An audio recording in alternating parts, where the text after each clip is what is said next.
Blast me to the mortal realms. It's time for the Mad Merlins review of Warhammer Age of Sigmar Stormbringer issues 60 and 61 by Hachette Partworks and Warhammer. Hello everyone and welcome to a very special edition of the Age of Sigmar Stormbringer video review series. Today we're taking a look at not one but two issues as we hit a biggie. It's the Aleguzzler Gargant and we have parts 1 and 2 to look through today, which is issues 60 and 61. So yeah, beautiful kit from the days of square bases, as you'll see on the frames. But yeah, very lovely kit. Never built one, but I have owned a couple back during the days of what was the name of that? It wasn't Malign Sorcery, it was it's a big campaign towards the end of Fantasy where you're allowed to summon monsters and stuff. I can't remember it off the top of my head. I will probably think of it later on. But yeah, let's take a look through this issue, these issues even. But before we do, don't forget to, of course, like the video if you are enjoying the content, subscribe to the channel if you haven't done so already, as well as checking all the links in the video description, including the Mad Merlins Patreon, where you get exclusive first chance viewing of my Dungeons & Dragons series at the moment. As I've said before, I'm so far through Stormbringer, I'm pretty much finishing it off just on the channel straight away. But yeah, there will be plenty of other videos coming to Patreon very soon though, so stay tuned for those. But without further ado then, let's dive into issue 60 first and then 61. Right, opening up issue 60.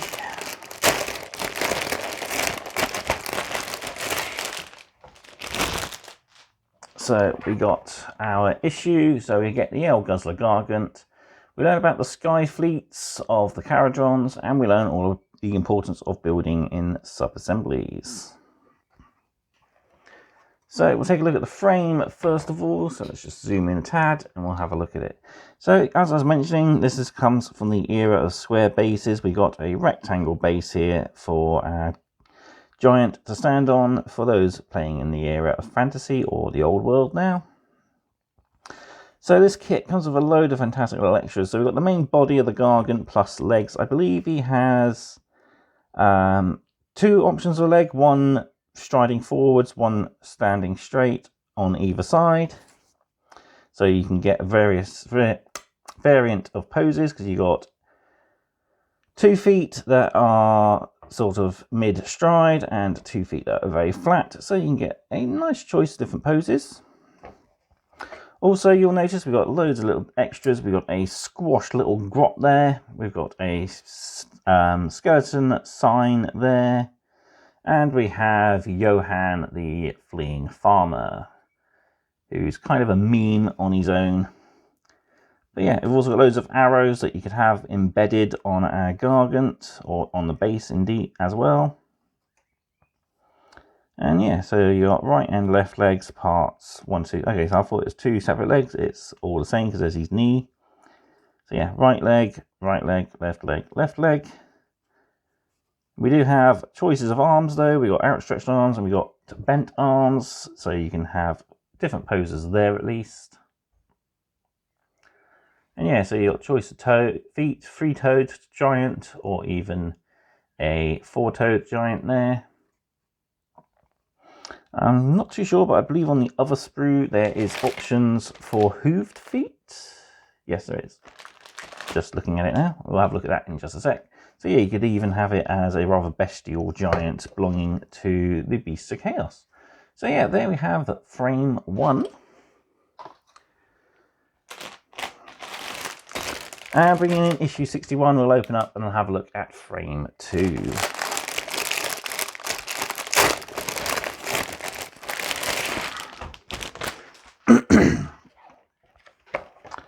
So in this issue, we've got the Aleguzzler Gargant. We look into the realm of fire, and we even start a brand new campaign. So we've got a fold out, which is all about the armies of Akshi, the realm of fire. And yeah, we even see a Stormcast there, taking the crown off a Bloodthirster of Khorne there, defeating it and banishing it back to the Chaos realm. And here we have our frame. So we also have the medium oval base, which will be replacing that rectangle one. So you've got plenty of space for the Gargant and a few extra details as well. And here we have the frame itself. So there we have the hooved feet, if you want to do it that way. We also have a variety of head options. So you got a rather bestial head there, a rather grizzled looking head there with a giant earring made out of stone. Another rather grumpy looking face there. One shown on the front cover, the one with the beard and bones tied up in the hair. We got a goat which has been refashioned into a little drinking pouch, as he's got a cork shoved in his mouth. Couple of hand options, either open or closed fists there. We got different melee weapons. So we got the bar sign or gravestone there between a tree trunk.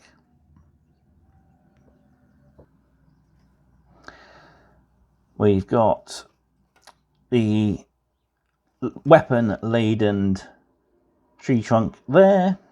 We got a little club made out of some masonry. Possibly a wrapped up slingshot, more likely. And yeah, we got the bit of masonry on a chain for him to swing around and sling. We got a slab of chaos tainted stone. And we even have a tree trunk with a giant beast skull on. We got two halves of the skull plus the jaw there. We got a barrel of some of the Empire's finest in case he gets extra thirsty. Cute little raven there. We got the cow in case he gets hungry. And yeah, loads of little extra details. We've got a masonry sort of stone there.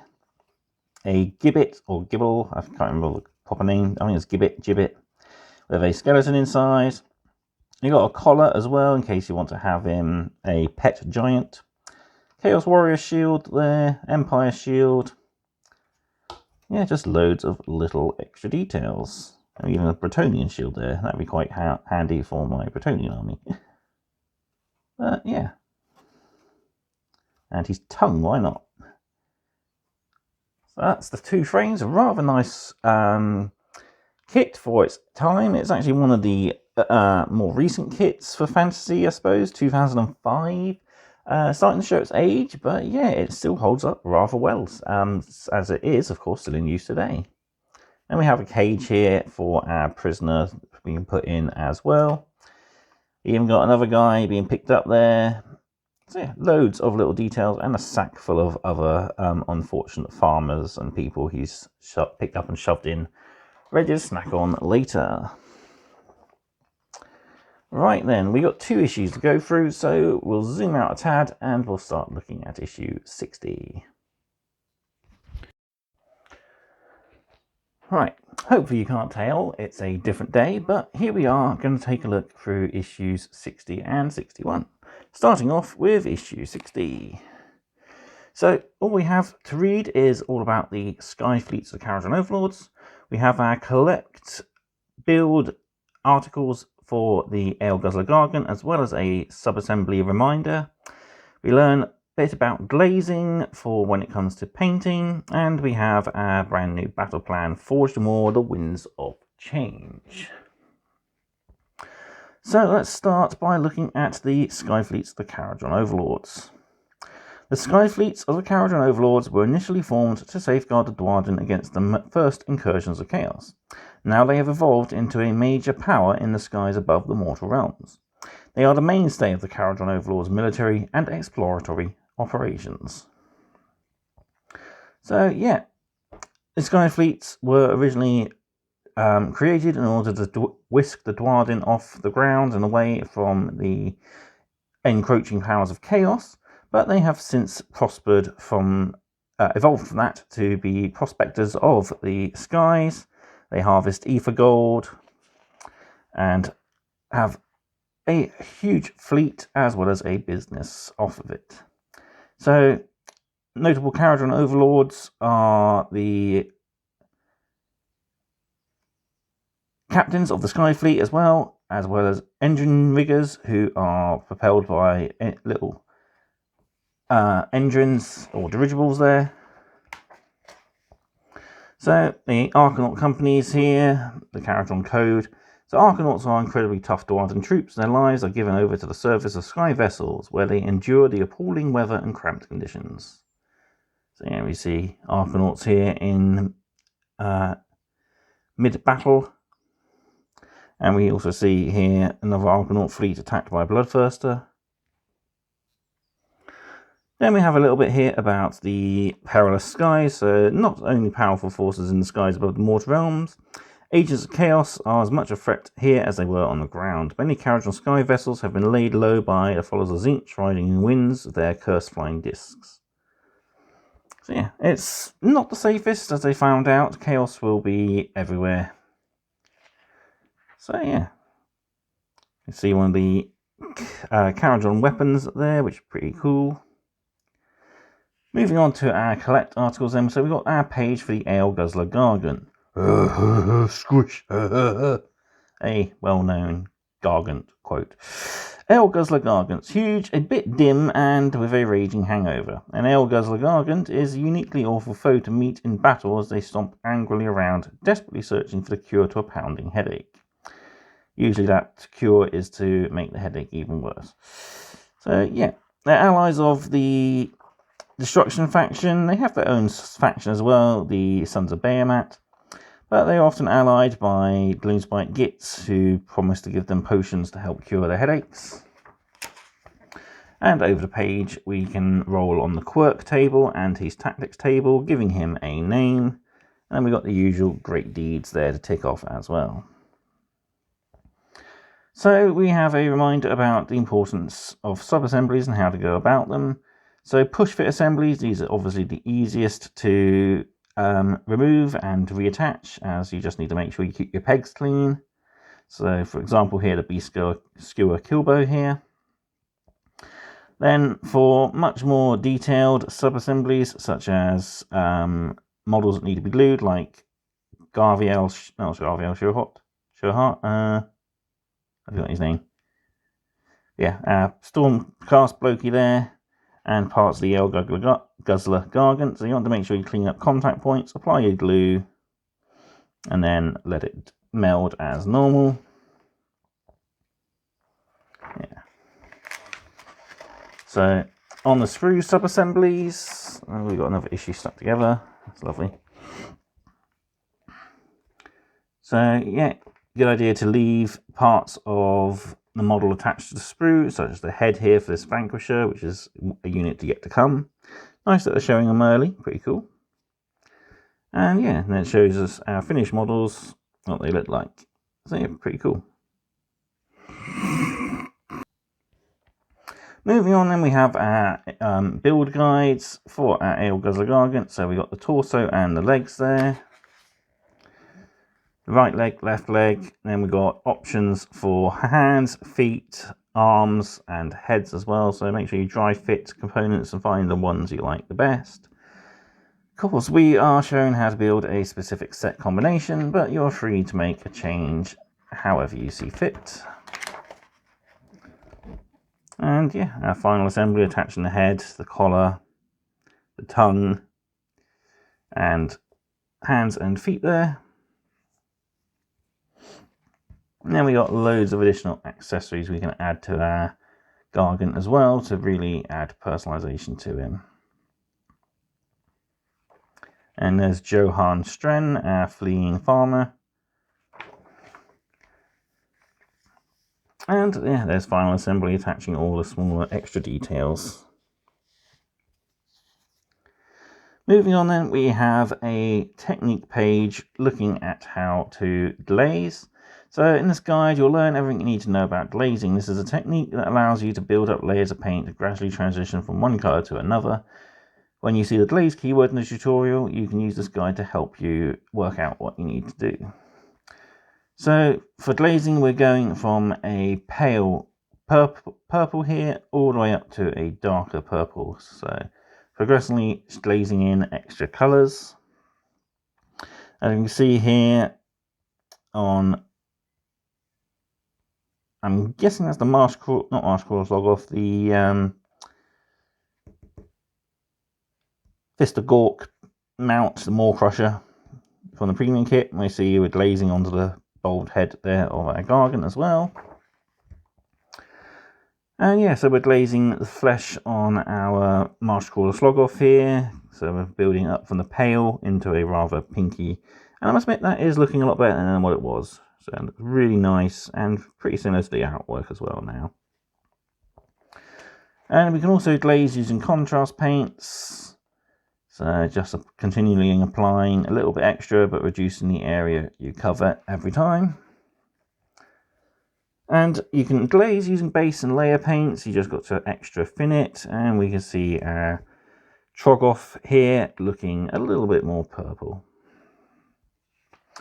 Next up then, for the last page of the issue, we got our brand new battle plan. So 2 heroes and 4 troops on each side. We got corner territories, and we got to fight over some objectives here. So 1 point for 1 objective, 1 for 2, and 1 for more than the opponent. We also have arcane wins as a special rule. So at the start of each battle round, player who has won the priority chooses one of the following abilities being in effect. Either Winds of Shaman, add 1 to your save, or Winds of Actually, add 1 to wound rolls. Player who lost priority gets the other ability. So pretty cool. You see our forces here from our in-house teams. So Ian and Eve have picked their armies. So Eve's gone for the Knight Judicator, the Lord Aquila, Praetors, Vindictors, the Vigilors, and the Stormstrike Chariot there. And then Ian has gone for a pretty much grot team. We've got the Sneaky Snufflers, Squig Herd, Boingrot Bounders, the Fanatics, the Loom Boss Shark Cave Squig, the Shaman, and the Beast Manskewer Bolt Boys there. And finally, starting from issue 61, we're into our last few issues, so we got some really awesome kits on the way.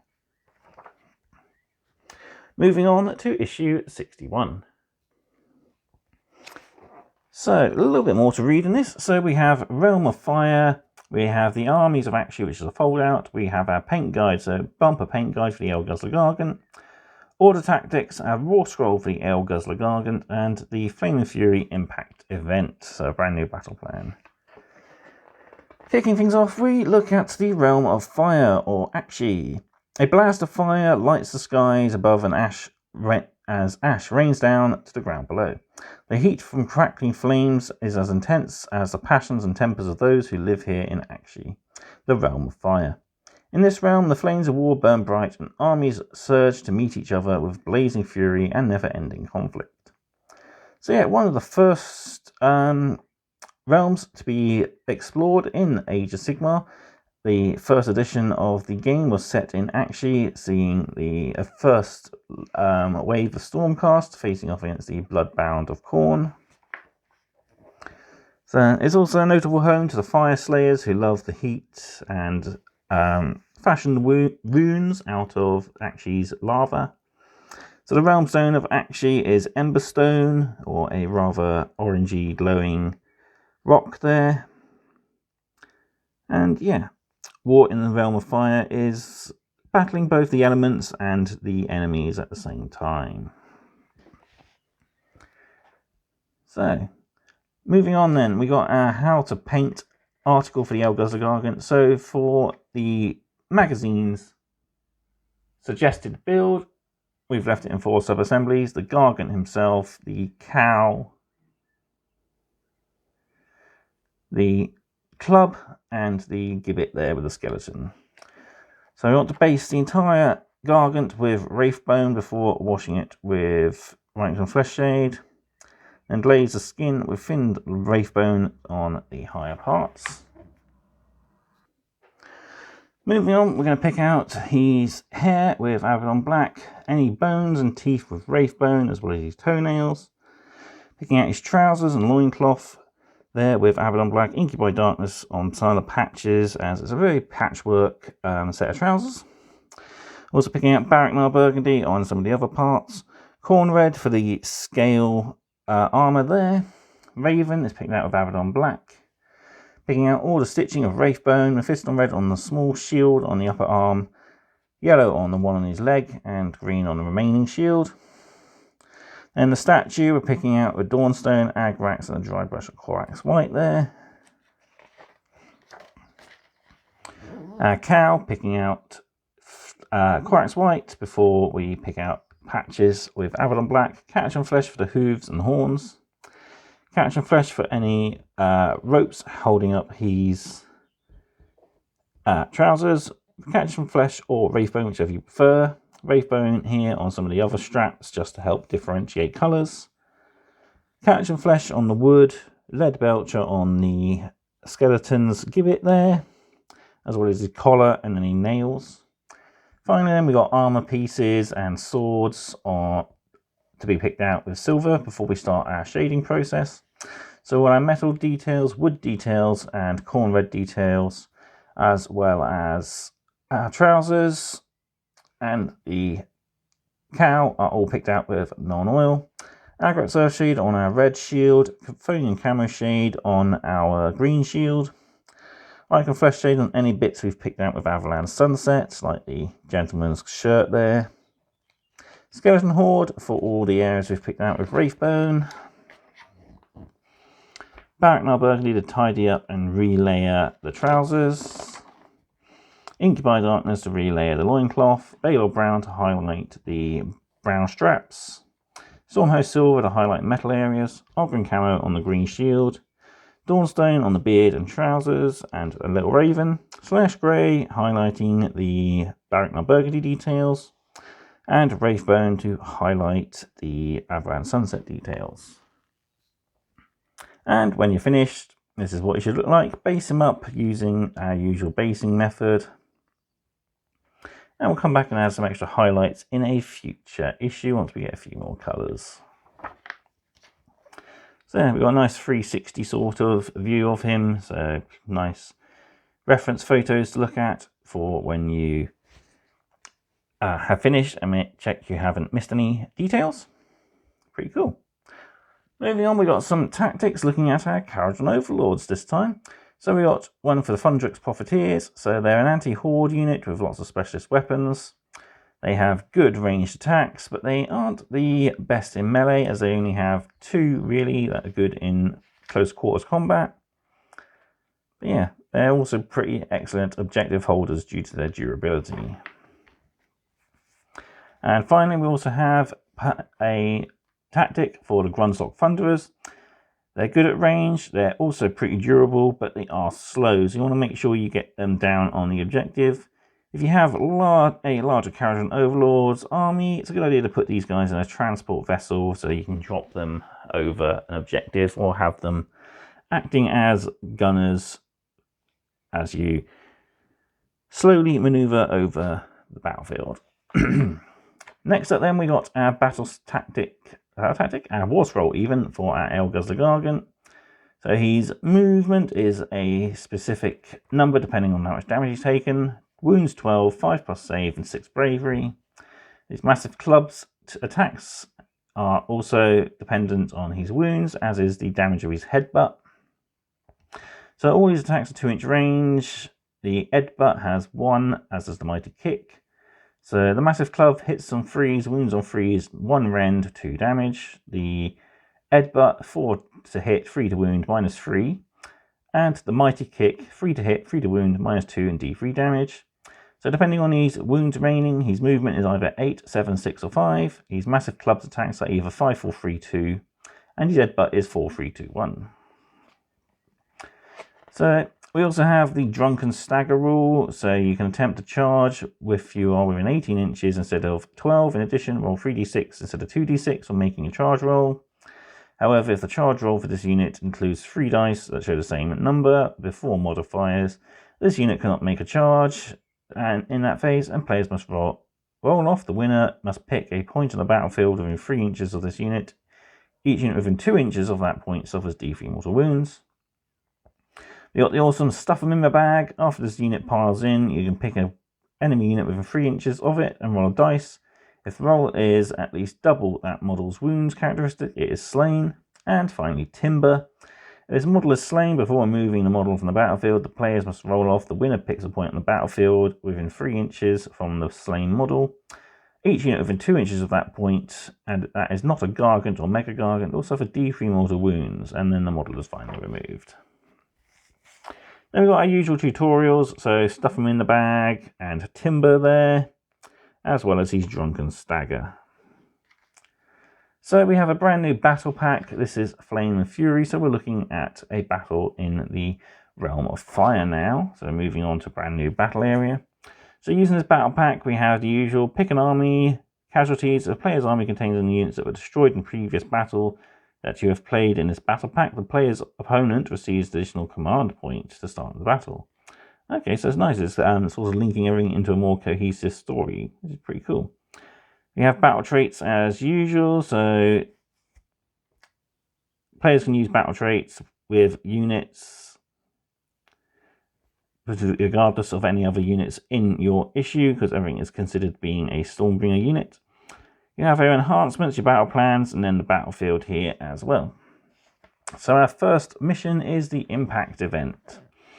So Alliance of Order, 1 hero and 2 troops. Same for Alliance of Destruction, 1 hero and 2 troops. So the Impact event, we have 4 battle mats here. So quarter 1, quarter 2, quarter 3, quarter 4, and quarter 5.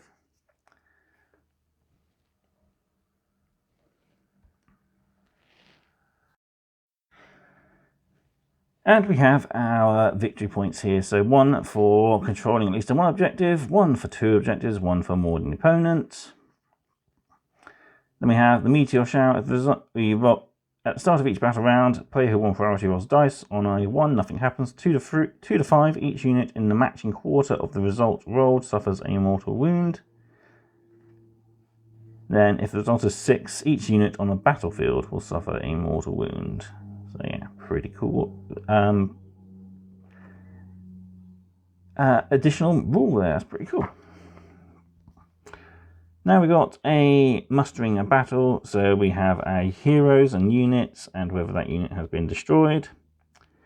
So yeah, it's a nice thing going forward. So they've played through this battle plan, took the destruction army and picked a hero and 2 troops. Eve took the order and did the same. They followed the rules of the battle pack and battle plan, set up play the game. Below, both discussed their selection and talk about how well they felt their plan worked out. So that's pretty cool. Looking into the future then, so White Scar and Sotek Green is in issue 62, 2 new layer paints, so we'll have a tutorial on how to use those with highlighting.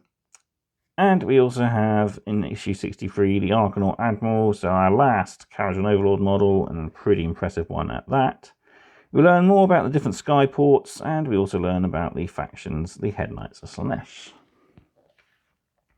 Finally then, we got our fold out for the armies of Akshi here. So we got the Fire Slayers there, looking pretty cool, all their orange beards.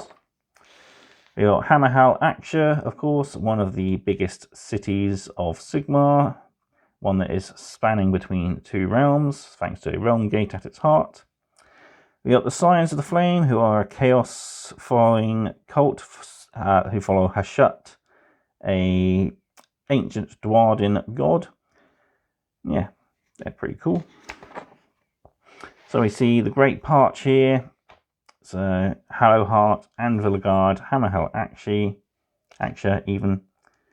And yeah, so this is of course going to be centre of the upcoming 4th edition, where we'll see Skaven Blight erupt from the Great Parch, and as you can see, we've already got 2 Skaven positions here. It's going to be taking over a good 2/3, I believe, in the lore. It's going to take over a lot of it and push the forces of order back across the Parch. So we also have the Hammers of Sigmar, who call this area their home, and of course the Ogre Moor tribes. So there we have it. Right, I'll bring everything back in. I'll give you my final thoughts on this double bill. There we have issue 60 and 61 of Stormbringer, and yeah, a gigantic issue and double bill. So yeah, a rather nice kit. It's old, but it's still a rather relevant kit. So many lovely little extra details, like the goat ale pouch. You got the bag full of people. You got the vulture. You got crows. Loads and loads of arrows as well. Squash grot, which is always fun to see. And of course, Johan fleeing in terror. So yeah, lovely little kit. And yeah, like I said, I've had these before. Never built them, though. Mine are all pre-built by previous owners, but they are a lovely model nonetheless. And yeah, a painter's dream, really. As the paint guide shows, you can use so many different colours on these guys. But there we are. So yeah, I think it's a solid double bill issue. Loads of not so much information, but we got so more in-depth guides on building and painting, which is always helpful. Plus, we're starting a brand new battle pack as well, so always fun there as we're moving into the realm of fire. So let me know what you thought of this video in the comment section down below. And until next time, stay safe and happy hobbying. Goodbye.